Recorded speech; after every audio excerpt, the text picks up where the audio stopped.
Good morning, students. Today we are going to learn about globalization in India. Globalization is the process that encompasses the causes and consequences of transnational and transcultural integration of human and non-human activities.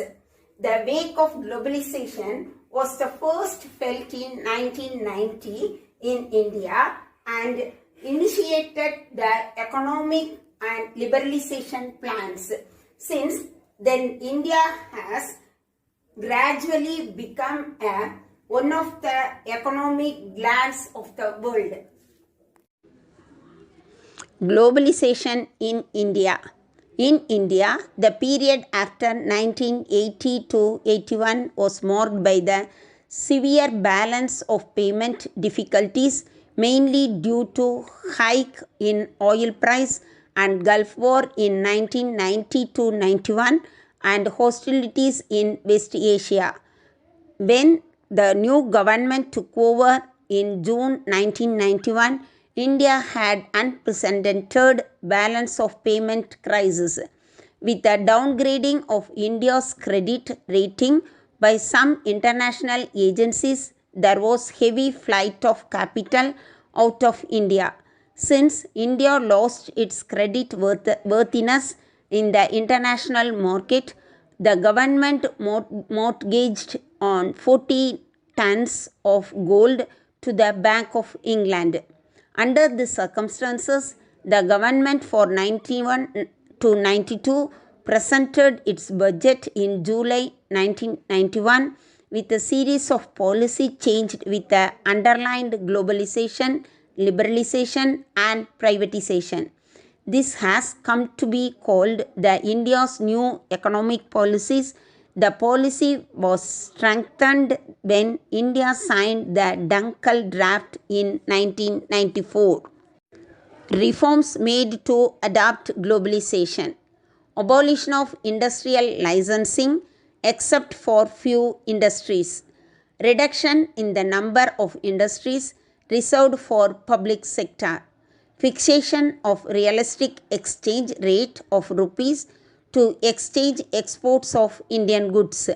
Foreign private sector by making rupee convertible on trade on current account and by reducing import duties.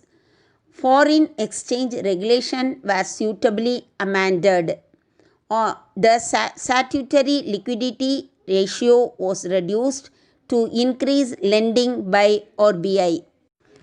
Multinational corporation. Multinational corporation is the corporate organization which owns or controls productions of goods or services at least one country other than its home country. Evolution of MNC. Like the East India Company, which came to India as trading company and then its net throughout the country to become politically dominant, this multinational first stored their activities in extractive industries or control raw materials in the host countries during 1920 and then slowly entered into the manufacturing and service sector after 1950s. Most of the MNCs at present belong the four major exporting countries like USA, UK, France and Germany. However, the largest is American. 11th of the 15th largest multinationals are Americans. Growth of MNC in India. A common form of MNC participation in Indian industries is through entering into cooperation with Indian industrialists.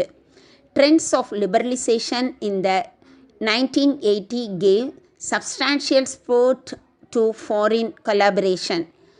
This would be clear from the fact that of the total 12,760 foreign collaboration agreements signed between 1948 to 88. As a result of liberalized foreign investment policy announced in July-August 1991, there has been further spurt of foreign collaborations and increased flow of foreign direct investment. About multinational companies in turn, India all over derives a lot of benefits from MNCs such as higher level of investment, reduction of technological gap, optimum utilization of natural resources, reduction of foreign exchange gap, and boost to basic economic structure. But roses do not come without thorns. Reason for growth of MNC. The strategic motive of making investment has been advocated as another reason for growth of MNCs. MNC enters foreign markets to protect their market share when this is being threatened by potential entry of indigenous firms or multinational from other countries. Expansion of market territory. As the operations of large-sized firm expand, it seeks more and more extension of its activities beyond the physical boundaries of the country in which it is incorporated. Marketing superiorities. The multinational firm enjoys a number of marketing superiorities over the national firms. It enjoys market reputation and faces less difficulty in selling its products and adopt more effective advertising and sales promotion techniques. Again, we have to continue the growth of MNC. Financial superiorities. It has financial resources and high level of funds utilization. It has easier access of external capital markets because of its international reputation and faces less difficulty in selling its products and adopt more effective advertising and sales promotion techniques. Technological superiorities. The main reason why MNC have been encouraged by the underdeveloped countries to participate in their industrial development is on account of the technological superiorities which these firms possesses as compared to national companies. Product innovations. MNC have research and development engaged in the task of developing new product and superior designs of existing products. Next one, what are the advantages of MNC?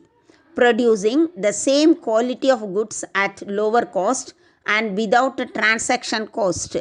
MNC reduces prices and increase the purchasing power of consumers worldwide.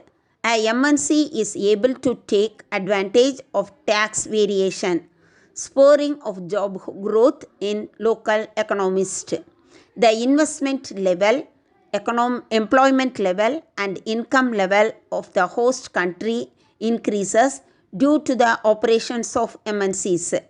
The industries of host country get latest technology from foreign countries through MNCs.